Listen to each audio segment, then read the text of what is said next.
Saya melihat bahwa minat untuk melakukan penelitian soal tempat ya, soal place ini ternyata tidak didominasi oleh pemikir-pemikir arsitektur atau urban design atau urban planning. Ternyata banyak sekali yang memikirkan, bahkan sampai ke bidang ilmu filsafat misalnya juga ikut memikirkan soal place. Yang paling terkenal kan Yi-Fu Tuan dari bidang ilmu geografi yang juga sangat intens meneliti soal place ya. Karena ternyata dengan memahami soal place ini akan membantu kita memahami hal-hal yang bersifat fundamental di dalam hidup kita, soal bagaimana orang hidup di masa lalu, soal bagaimana kita hidup bersama di hari ini, dan mungkin juga akan membantu kita mendefinisikan tentang cara hidup kita di masa yang akan mendatang gitu ya. Jadi studi tentang place ini menjadi sangat-sangat relevan. Kapanpun kita membicarakan soal place,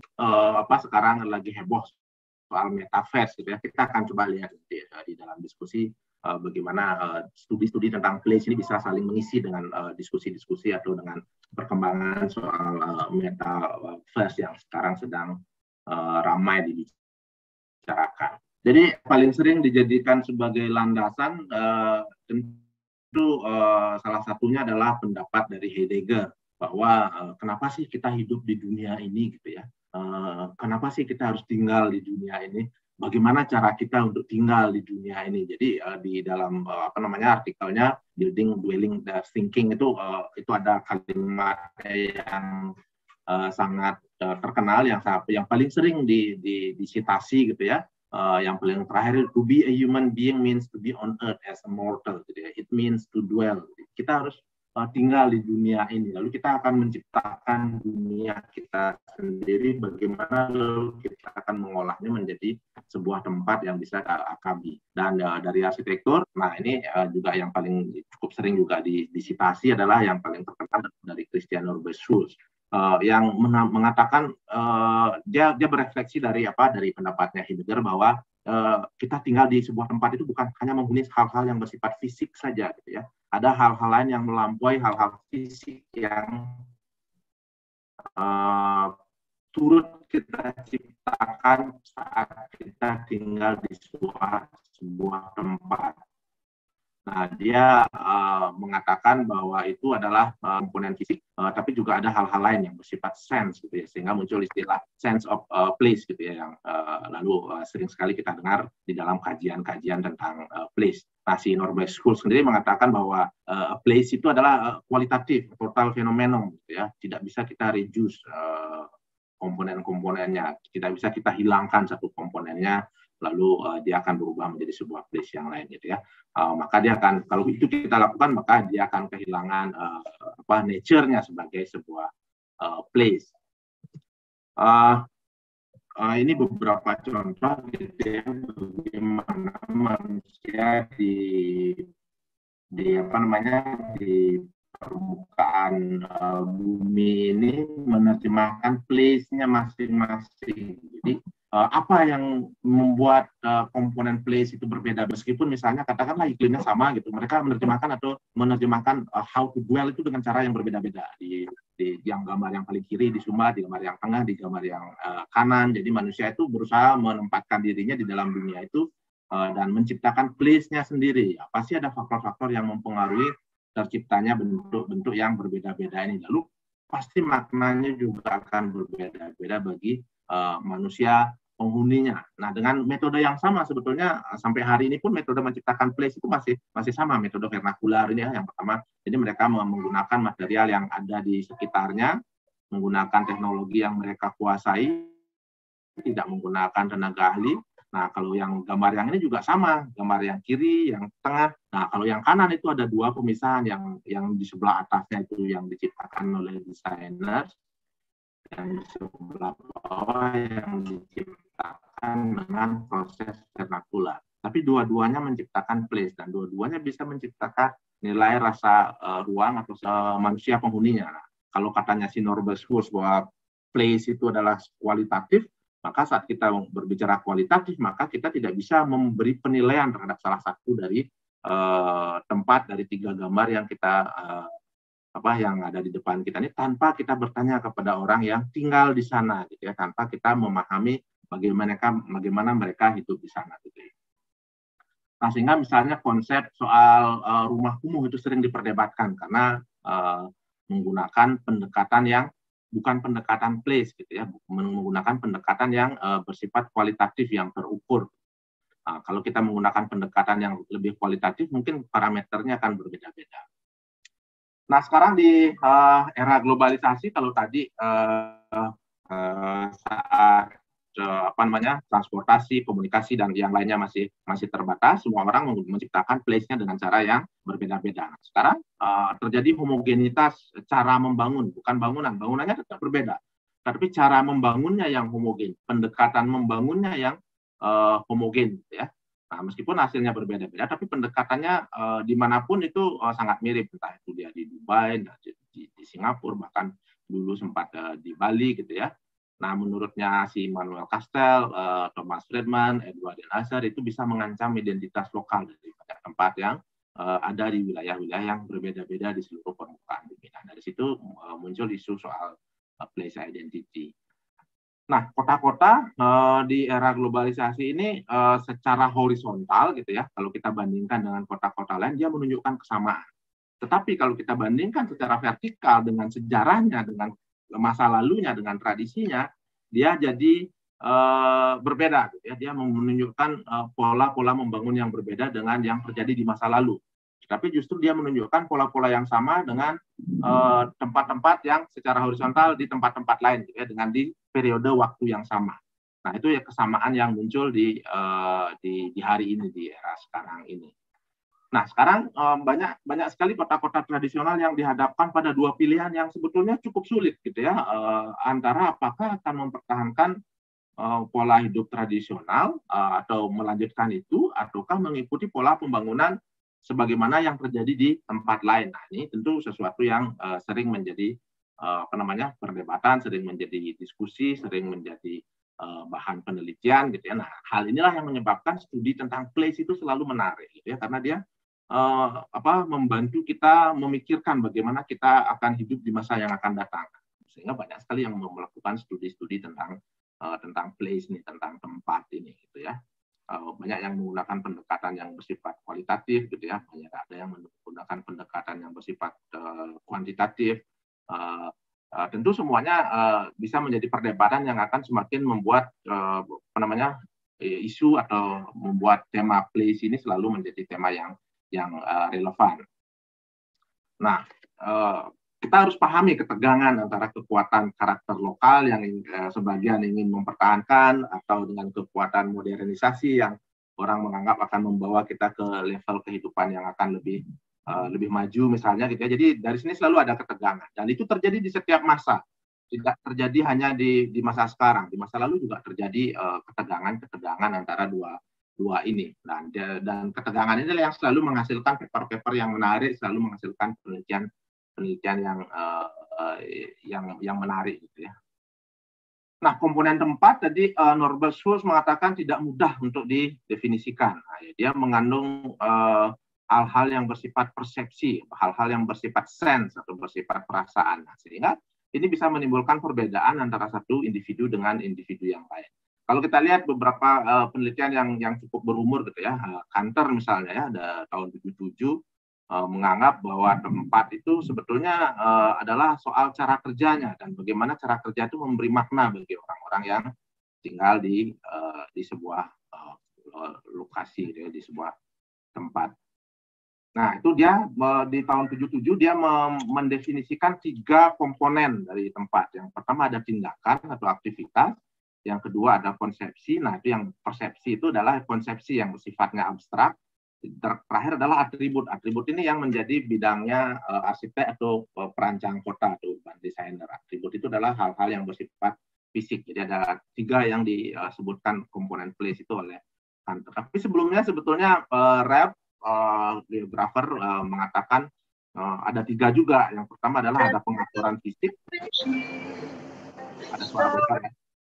Ada aktivitas, atau itu adalah keseharian kita sehari-hari, dan yang terakhir adalah makna. Nah, makna ini yang paling rumit.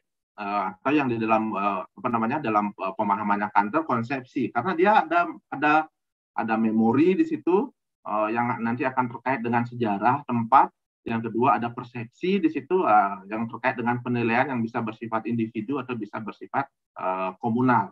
Yang terakhir ada intensi, atau setiap orang punya keinginan yang berbeda-beda terhadap seperti apa tempat yang mereka ingin tinggali. Jadi tempat yang ideal menurut mereka itu seperti apa. Nah, sehingga bagian makna inilah yang atau bagian place meaning inilah yang menimbulkan value dari sebuah tempat. Tapi makna ini juga tidak bisa kita lepaskan dari hal-hal fisik dan hal-hal aktivitas keseharian. Nah, ini Prosansky menulis konsep tempat itu adalah bagaimana manusia memahami tempat tinggalnya. Nah, dia menyebutkan bahwa makna itu bisa timbul dari hasil negosiasi kita yang terjadi secara terus-menerus dan seringkali di bawah sadar antara manusia dengan tempat di mana dia tinggal. Nah, itu bisa berupa potpourri atau bunga rampai pengalamannya, bisa berupa objek, bahkan dia bisa membandingkan tempat yang dia tinggali dengan tempat lain yang dia anggap ideal. Jadi karena ini terkait dengan pengalaman manusia, maka dia identitas tempat itu selalu terkait dengan identitas sosial. Karena tempat-tempat di kota-kota di seluruh dunia itu kan dipakai secara bersama-sama, tidak dipakai oleh yang yang berbeda-beda dari kelompok yang berbeda-beda. Ini juga bisa menimbulkan ketegangan di dalam mendefinisikan soal identitas tempat. Lalu tahun 97 Kantor merevisi merevisi pengertian atau pemahamannya soal tempat. Jadi dia yang menghasilkan 4 komponen. Yang pertama adalah diferensiasi fungsional. Itu menunjuk pada kegiatan-kegiatan berbeda-beda yang berlangsung pada sebuah tempat. Mirip dengan konsepsi yang dia formulasikan sebelumnya, gitu ya, yang diformulasikan oleh Kantor tahun 77. Jadi itu mempertimbangkan aspek individu. Jadi masing-masing individu bisa memiliki konsepsi yang berbeda-beda. Secara sosial dan budaya yang berbeda-beda bisa mendefinisikan tempat yang sama dengan cara yang berbeda-beda. Itu sangat dipengaruhi oleh pengalaman. Yang ketiga adalah aspek desain. Nah, ini yang berfokus pada komponen fisik. Nah, yang terakhir, dia mulai memikirkan bahwa sebuah tempat itu tidak bisa berdiri sendiri. Selalu akan berinteraksi dengan tempat-tempat lain. Nah, interaksi dengan tempat lain ini bisa mendefinisikan sebuah tempat dengan cara yang berbeda. Jadi tahun 97 dia dari 3 dia si Kantor 4 itu menjadi 4. Lalu kita lihat lagi beberapa konsep lagi soal tempat. Nah, ini Agnew ya. Kita lihat dulu yang sederhana dulu, nanti kita bergerak ke yang lebih rumit. Jadi si Agnew ini sebetulnya dia juga cukup rumit mendefinisikan tempat. Dia mendefinisikan itu adalah lokale, gitu ya. Jadi itu adalah pengaturan di mana hubungan sosial terbentuk, ada organisasi sosial dan seterusnya yang menentukan apa yang kita maksud dengan place. Yang kedua adalah lokasi. Nah, jadi kalau lokale ini dia belum memiliki batas, gitu ya, bisa aja ini adalah soal interaksi, hubungan sosial yang terbentuk. Kemudian lokasi ini adalah soal batasnya. Jadi wilayah yang mencakup pengaturan interaksi. Jadi sudah diatur wilayahnya dari situ ya. Jadi ada proses sosial dan proses ekonomi dalam skala tertentu. Kalau yang ini lebih berfokus pada kegiatannya, pada interaksi sosialnya dan seterusnya. Kalau ini berfokus pada batas-batas fisik, batas-batas wilayah. Mohon maaf ada hujan, mudah-mudahan suaranya tidak terganggu ya, hujan deras di tempat saya.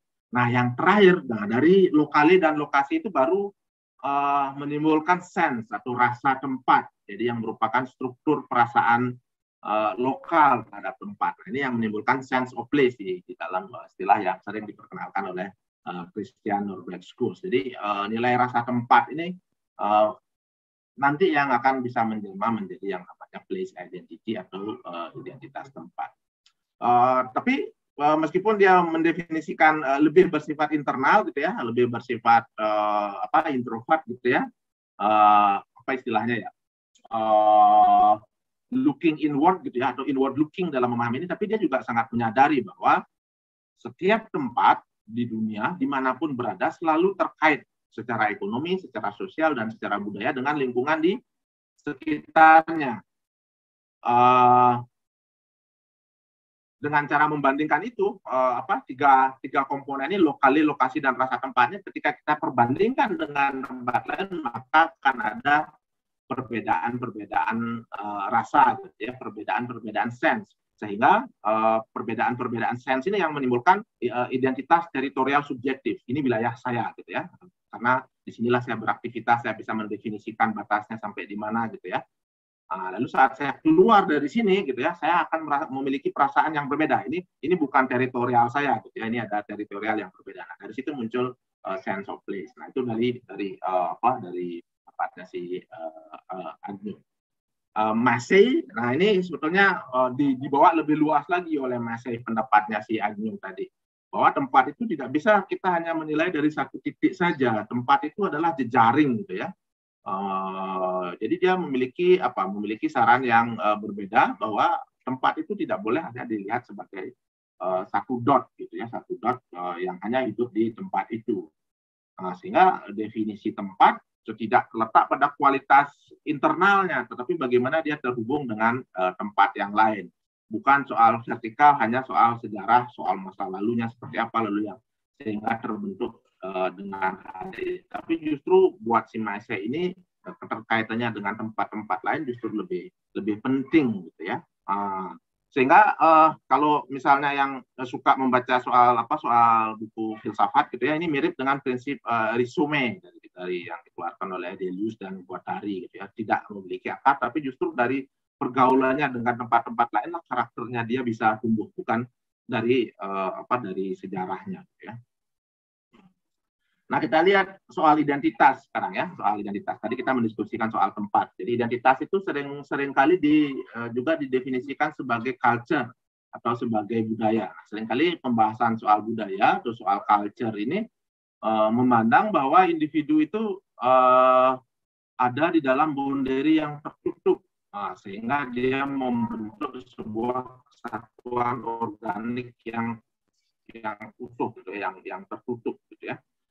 Jadi individu itu hanya bisa merealisasikan dirinya di dalam budayanya. Begitu dia kita bawa keluar, ya, sehingga dia hanya akan bisa merealisasikan dirinya di dalam budayanya. Batas-batasnya dan juga identifikasi budayanya dijaga dengan ketat, karena berbeda dengan budaya lain, gitu ya.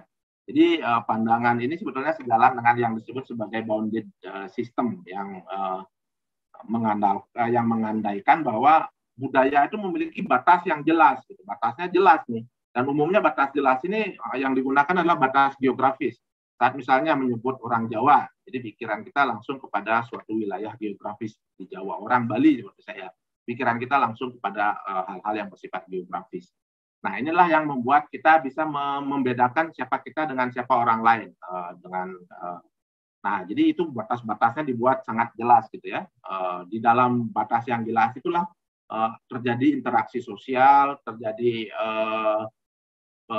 pola pendidikan secara sosial terjadi di situ, aktivitas secara sosial terjadi di situ, dan seterusnya, sehingga budaya ini dianggap dipandang sebagai sebuah loop yang tertutup. Tapi tentu saja ada banyak kritik soal pandangan-pandangan ini ya. Jadi kembali ke soal pendapatnya Massey tadi ya, bahwa sebetulnya budaya itu juga bisa kita lihat dengan cara sebagai resume, bahwa dia adalah memiliki keterkaitan dengan budaya-budaya yang lain, gitu ya. Nah, pandangan soal kebudayaan sebagai sebuah bounded system ini, kritik paling keras terhadap ini adalah setiap budaya selalu menganggap bahwa caranya dia adalah cara yang paling baik, gitu ya. Tidak ada cara yang benar. Cara saya adalah cara yang paling baik. Nah, kalau semua orang menganggap, atau setiap budaya, setiap identitas menganggap caranya dia adalah cara yang paling baik, maka besar kemungkinan akan muncul benturan-benturan, ya. Nah, ini kalau kita lihat sekarang cultural determinism. Jadi ada dua pandangan. Jadi pandangan pertama adalah pandangan yang bersifat sedikit pesimis, gitu ya. Pandangan yang mengatakan kebudayaan itu tidak mampu melampaui batas-batas yang sudah dia tentukan, yang sudah ditentukan. Meskipun batasnya sebetulnya imajiner. Tetapi versi yang optimis bisa melihat bahwa budaya itu bisa berkembang sangat jauh, bisa berkembang terus berkembang bisa melampaui tempat-tempat yang lain. Ya. Nah, dari sini muncul identitas itu juga sama, dia bisa berkembang, dia tidak bisa hanya di kerangkeng saja gitu ya. Nah, sekarang kita coba lihat bagaimana kita mendefinisikan yang namanya place identity di dalam bounded system gitu ya. Jadi tadi kita mendiskusikan bahwa place identity itu punya 3 komponen. Yang pertama dia memiliki setting fisik atau physical setting, yang kedua dia memiliki aktivitas, kemudian interaksi di antara semuanya itu akan menghasilkan meaning atau makna. Dan semuanya ini ada di dalam satu batas tertentu yang disebut sebagai boundary-nya. Nah, kalau tidak ada boundary, maka kita susah menentukan identitas. Identitas itu memiliki boundary-boundary tertentu. Nah, di situ di dalam physical setting yang terjadi, activities dan meaning yang terbentuk di dalam satu lingkungan itu menghasilkan itu ya, terjadi itu ya, functional differentiation yang 4 komponen yang disebutkan oleh Hunter tahun 97 tadi. Nah, dari situ terbangun place identity. Nah, jadi place identity itu seringkali dikaitkan dengan kesamaan kepercayaan, kesamaan cara membangun, kesamaan material yang dipakai, juga perbedaannya dengan siapa? Perbedaannya dengan yang ada di luar budaya kita atau yang di luar identiti kita. Jadi kita sama dengan kelompok kita, tapi kita berbeda dengan kelompok lain. Jadi similarity dan difference ini yang membuat kita memiliki sense of identity, memiliki rasa identitas gitu ya. Nah, itu seringkali dikaitkan dengan authenticity atau keaslian. Nah, konsep keaslian sendiri sebetulnya banyak sekali diperdebatkan. Nah, mana yang sebetulnya kita maksud dengan yang asli gitu ya. Nah, yang kedua, itu adalah karakternya place identity. Jadi yang pertama itu adalah dia draws on similarity and difference. Jadi kesamaan komponen dengan lingkungan internalnya dan perbedaan dengan lingkungan eksternalnya. Nah, yang kedua, karena tempat-tempat di kota, tempat-tempat yang kita tinggali itu adalah tidak bisa kita tinggali sendiri, kita selalu berinteraksi dengan orang, dan orang itu pasti memiliki pengalaman yang berbeda, memiliki memori yang berbeda, dia memiliki experience yang berbeda hari ini, dan dia memiliki intention di masa depan yang juga berbeda-beda. Jadi identitas tempat itu bisa bersifat individu, bisa bersifat personal, bisa juga bersifat kolektif. Tetapi secara umum dia ada faktor sosiokultural yang membuat yang membentuk place identity secara kolektif tadi. Nah, proses terbentuknya place identity secara kolektif ini yang menghimpun memori yang sama, memori yang sejenis, memori yang pengalaman yang serupa gitu ya, keinginan masa depan yang serupa. Nah, ini yang membentuk kolektif place identity. Jadi place identity itu yang bersifat place identity di kota itu selalu bersifat kolektif. Bahkan di rumah tinggal pun place identity itu bersifat kolektif. Nah, itu yang ketiga, sehingga di dalam kota, karena dia dihuni oleh manusia dari latar belakang yang berbeda-beda, dihuni oleh kelompok orang yang berbeda-beda, dia bisa bersifat multiple. Dia tidak pernah atau jarang sekali bersifat singular. Jadi dia selalu bersifat multiple karena masing-masing orang secara individu, masing-masing kelompok secara kolektif yang menghuni kota yang sama akan membentuk place identity-nya sendiri. Mereka akan membentuk physical setting-nya sendiri, mereka akan membentuk activities-nya sendiri, mereka akan membentuk makna terhadap tempatnya secara tersendiri. Ada kajian yang menarik dari Furnival tahun 1918-an gitu ya, yang meneliti soal kota kolonial yang menyebutkan bahwa kota-kota kolonial di Hindia Belanda yang sekarang menjadi Indonesia itu semua orang membangun dengan cara yang berbeda-beda. Kelompok pedagang Cina membangun di sebuah quarter tersendiri. Kelompok Eropa membangun di tempat tersendiri. Kelompok orang dari Arab dan India punya klasternya sendiri. Lalu kelompok orang lokal memiliki klasternya tersendiri. Tapi mereka Di situ mereka membentuk identitas secara kolektif berdasarkan kelompoknya. Tetapi saat ke pasar, mereka bertemu di sebuah tempat, pasar itu menjadi tempat di mana mereka membangun identitas kolektif dari latar belakang individu yang berbeda-beda. Nah, perbedaan-perbedaan ini antara kelompok yang satu dengan kelompok yang lain ini bisa menimbulkan tension of representation. Siapa yang harus direpresentasikan oleh tempat ini? Karena di tempat yang sama bisa ada beberapa kelompok yang memiliki latar belakang budaya yang berbeda-beda. Nah, ini yang harus dikelola oleh pemerintah kota. Bagaimana caranya supaya identitas tempat itu tidak menjadi hegemonik. Saat dia menjadi hegemonik, maka hanya satu kelompok saja yang diwakili, kelompok yang paling kuat biasanya. Nah, kelompok yang tidak begitu dominan, mereka akan mengafirmasi atau mengamini identitas tempat yang sudah dibentuk oleh kelompok yang paling kuat. Nah, itu terjadi kalau terjadi kekuatan hegemonik di dalam sebuah tempat.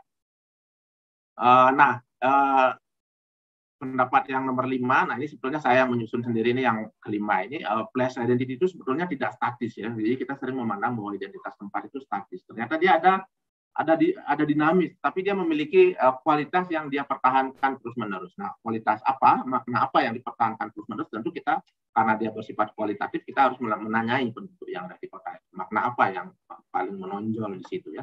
Nah, jadi lima kualitas ini, yang pertama ini begitu ada authenticity, biasanya dia akan menimbulkan ekonomi dalam bentuk turisme, karena dia menjadi unik dibandingkan dengan tempat yang lain. Kalau keunikannya dia ini berhasil dia kapitalisasi, maka tempat itu bisa menjadi tempat yang menjadi sasaran turis gitu ya, menjadi sasaran bagi para pelancong yang ingin mengunjungi tempat-tempat yang berbeda dengan tempat-tempat yang dia tinggali secara sehari-hari. Nah, yang kedua itu soal socio-cultural construction itu dia bisa memberikan partisipasi bagi masyarakat gitu ya. Jadi setiap orang bisa memiliki pendapat sendiri soal pembentukan soal place identity tempat yang dia tinggali. Nah, yang ketiga itu place identity yang multiple itu bisa dimanfaatkan secara politis untuk membangun persatuan gitu ya. Yang keempat itu tension dan of representation ini yang harus dikelola oleh pemerintah, oleh pengelola kota gitu, oleh urban manager. Nah, yang enduring quality ini kalau kita masih menganggap place identity sesuatu yang penting, ini enduring quality-nya harus kita temukan dulu. Nah, jadi kotanya bisa berubah, tapi enduring quality-nya harus kita pertahankan gitu ya, sehingga kota-kota akan tetap maju, namun dia akan tetap memiliki karakter yang kuat. Nah, ini dia keunggulan dari identitas tempat. Jadi dia bisa mendukung psychological well-being gitu ya, karena kita merasa aman, kita merasa di rumah, kita tinggal di tempat yang kita akrabi sejak kecil. Dia bisa membentuk sense of place yang kuat, yang bisa mengundang turis tadi gitu ya. Yang kedua, nah dia bisa memberi rasa aman, sense of stability, sense of control gitu ya, karena semuanya karena kita sehari-hari sudah kita lihat, jadi kita seolah-olah bisa mengontrol. Lalu bisa juga memiliki keuntungan politik, kita memiliki kebanggaan lokal terhadap tempat-tempat. Lalu secara sosial bisa meningkatkan sense of community. Secara ekonomi, karena place identity, tempat-tempat dengan place identity yang kuat biasanya akan mampu mengundang turis gitu ya, karena dia memiliki authenticity. Nah, ini pendapat yang cukup yang unik dari Yohani Palasma. Jadi karena dia tinggal di kota yang sama sudah sangat lama, jadi dia menyebut I dwell in the city and the city dwells in me. Jadi dia sudah sangat feeling at home-nya sudah sangat kuat gitu ya.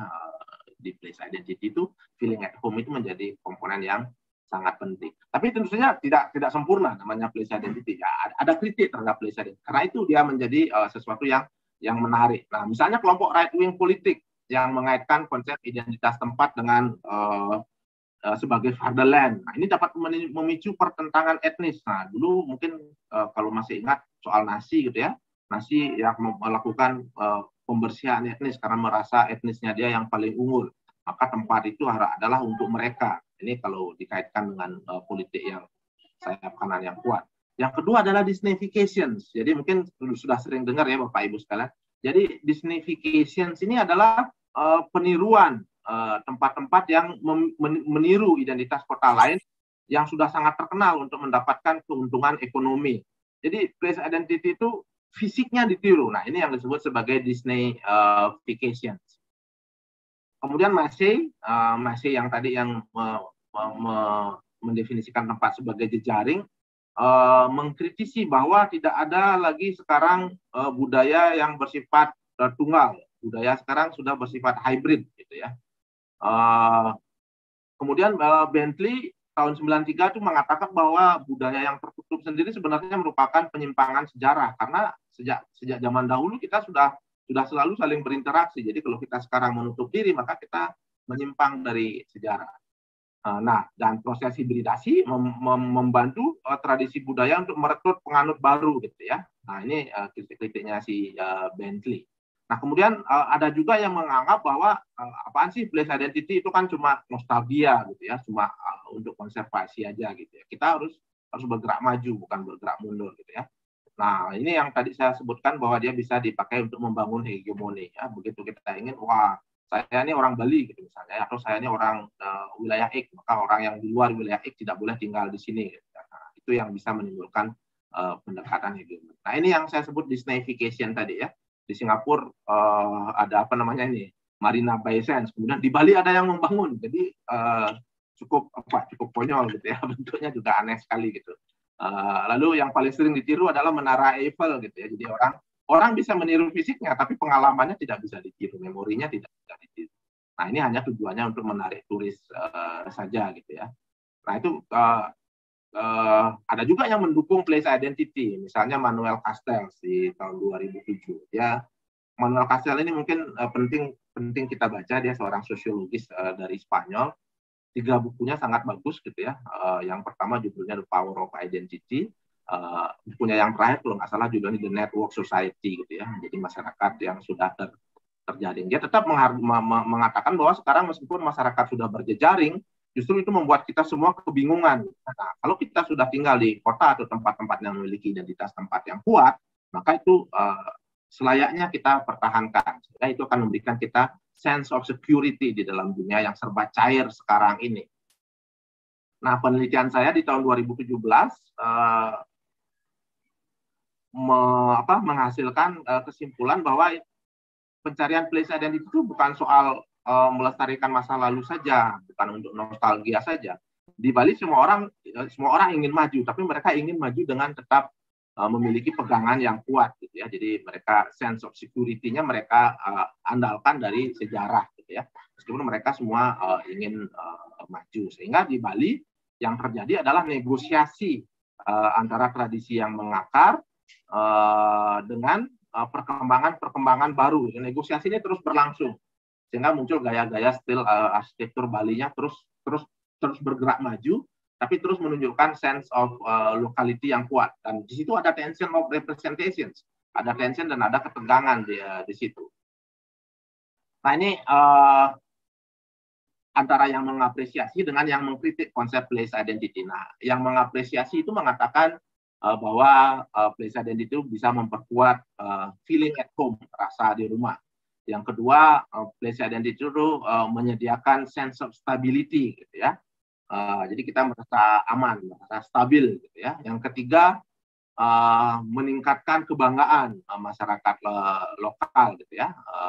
Yang keempat itu karena dia dikonstruksi secara sosial, maka dia bisa meningkatkan sense of control, gitu ya. Jadi karena semua masyarakat itu kalau berhasil, ya, kalau misalnya tingkat partisipasinya tinggi. Tapi kritiknya juga cukup banyak lagi, gitu ya, bahwa semua tempat sekarang sudah saling terhubung satu sama lain, lokasi tidak lagi penting, gitu ya. Nah, ini yang nanti akan kita kaitkan dengan konsep smart city. Kemudian soal ekonomi baru yang berbeda dengan pola ekonomi yang lama. Yang terakhir adalah yang menganggap bahwa nostalgia dan konservasi. Ini saya mau mengkaitkan sekarang dengan isu dengan smart city. Nah, di William C. Mitchell, jadi profesor di MIT, dalam tulisannya tahun 2003, bahwa hari ini yang terjadi adalah saling overlap, sangat kompleks. Hubungan network kita sudah sangat kompleks. Tidak lagi kita bisa melihat sebuah tempat hidup di dalam bounded territory, gitu ya, tidak lagi bounded. Jadi yang paling penting sekarang justru adalah network, bukan ketertutupan gitu ya. Ini akan memicu kita untuk melihat bahwa konektivitaslah yang lebih penting, yang akan membentuk karakter kota-kota urban di masa depan ya. Bagaimana kota-kota bisa terkonek dengan kota-kota yang lain. Nah, ini sekarang kita masuk ke isu kota pintar. Nah, kalau tadi place identity melihat ada batas gitu ya, karena dengan adanya batas maka kita bisa melihat siapa kita dan siapa orang lain. Kalau tidak ada batas maka kita tidak bisa mendefinisikan identitas. Nah, hal ini berbeda dengan pandangan kota pintar, meskipun sama-sama susah dirumuskan gitu ya.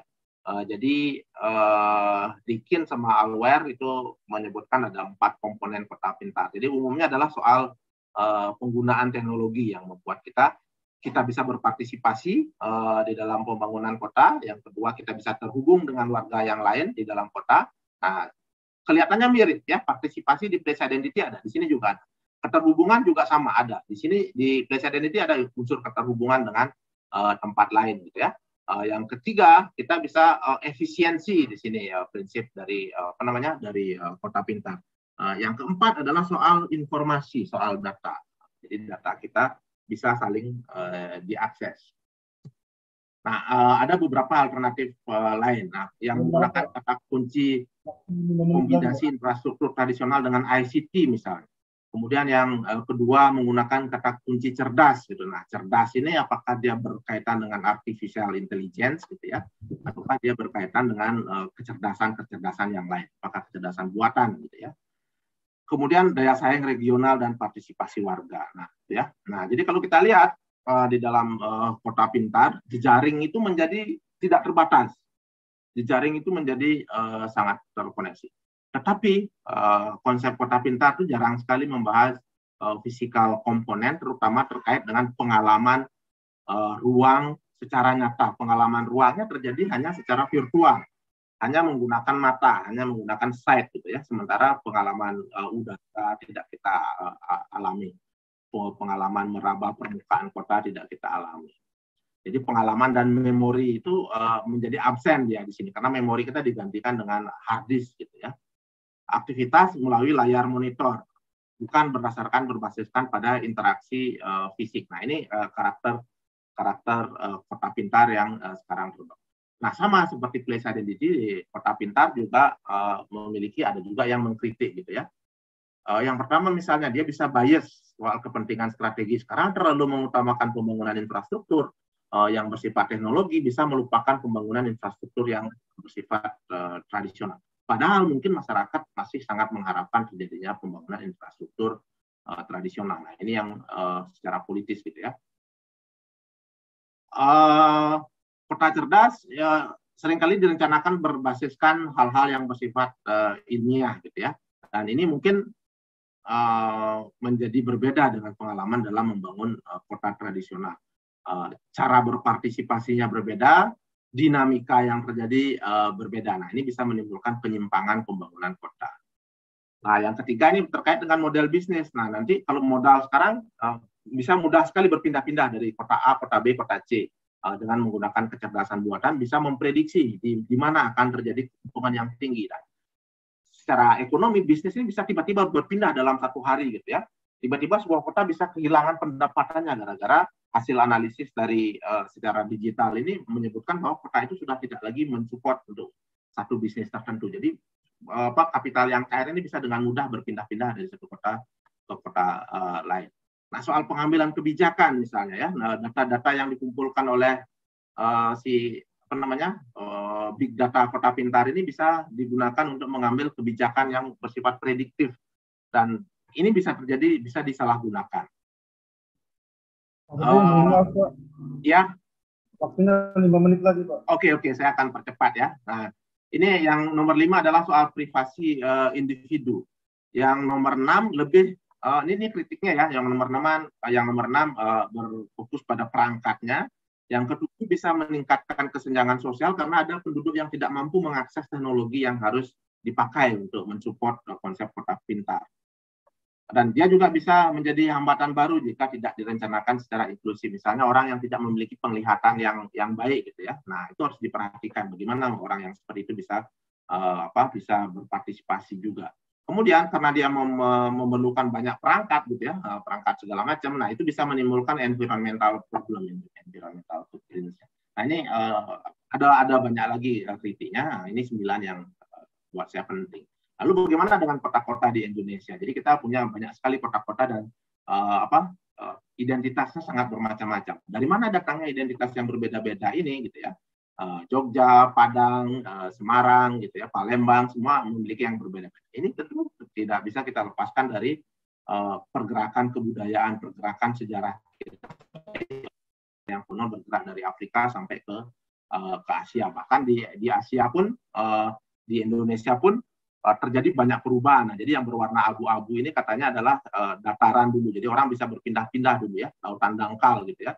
Sampai mereka lalu tinggal semakin menyempit sehingga membentuk kepulauan kita sekarang, kemudian dipengaruhi juga oleh etnik grup yang berbeda-beda di Indonesia. Nah, ini yang menghasilkan identitas tempat yang berbeda-beda tadi.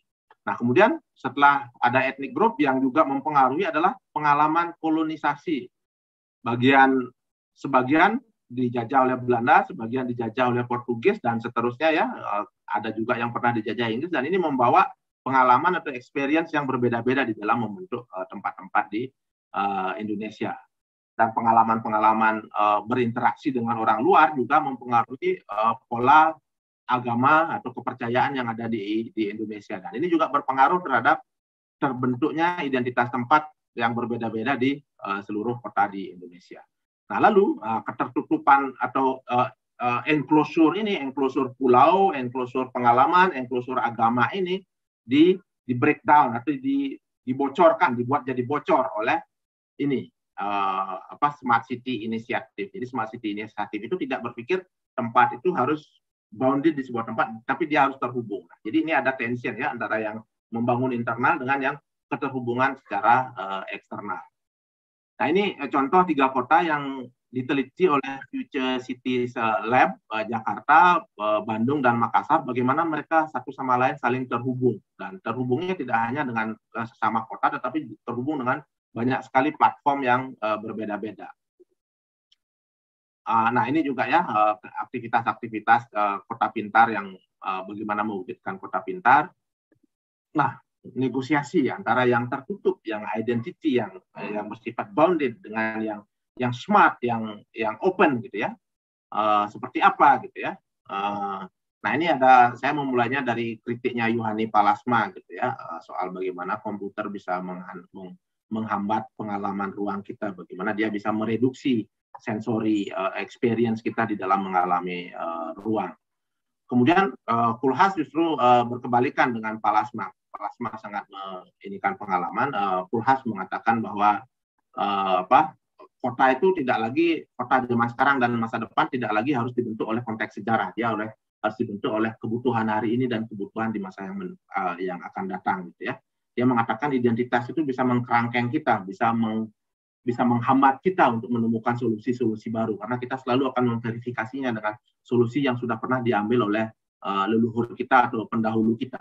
Itu membuat kita gagal menemukan solusi baru. Nah, bagi si Koolhaas, upaya menemukan solusi baru ini justru lebih penting daripada bersandar pada yang namanya identitas tadi. Nah, lalu ini yang menarik, Manuel Castell dan Patsy Haley yang dari sosial menjadi ke planning. Nah, ini saya dapatkan dari ini sumbernya dari bawah ya, nanti bisa diklik di situ.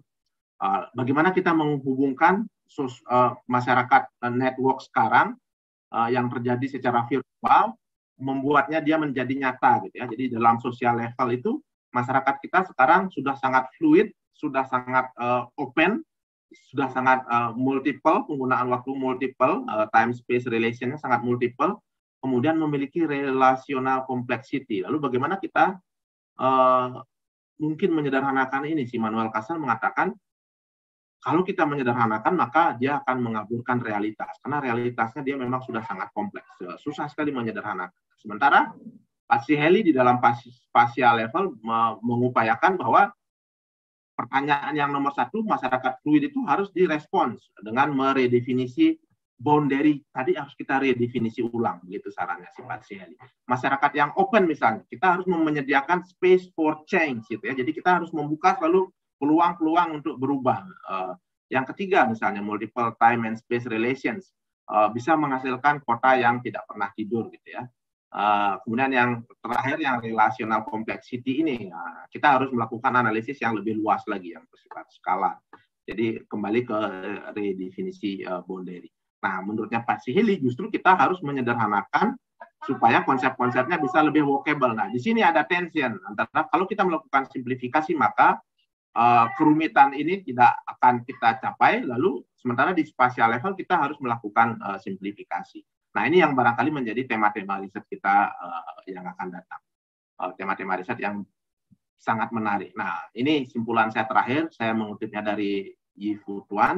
Kalau kita mengatakan place itu selalu terkait dengan identitas, sementara space itu selalu dengan keterbukaan, dengan keterhubungan dengan dunia luar, maka Yi-Fu Tuan mengatakan place is security, space is freedom, gitu ya. Jadi place identity itu membuat kita merasa secure, smart city memberi kita lebih banyak kebebasan. Saat kita merasa secure, kita menginginkan supaya kita bebas. Saat kita bebas, kita menginginkan supaya kita secure. Jadi sebetulnya keduanya kita butuhkan, dan sekarang penelitian-penelitian di masa depan mungkin akan banyak berputar di persoalan place identity dan smart city ini. Terima kasih, saya kembalikan ke Pak Sony Komang.